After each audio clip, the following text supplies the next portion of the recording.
ایمان تازہ ہو جائے گا. سنیے ذرا. میری ایک بار جنت البقیع کے گورکن سے ملاقات ہوئی.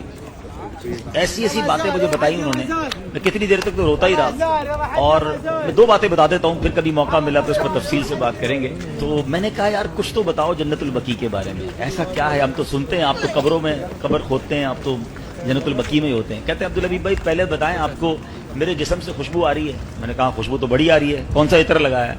کہتے ہیں واللہ میں نے کوئی عطر نہیں لگایا, یہ بقیع کی خوشبو ہے, جنت البقیع کی مٹی کی خوشبو ہے.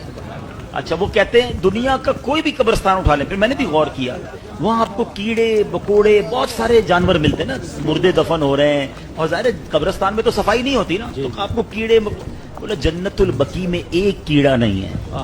یعنی میں آپ کو روحانیت والی باتیں نہیں بتا رہا, روحانیت تو اندر کیا کیا ہوگا وہ تو اللہ جانے, اس کا حبیب جانے, اس کی کیسی کرم نوازیاں ہیں. میں تو جو نظر سے آنے والی چیزیں بتا رہا ہوں.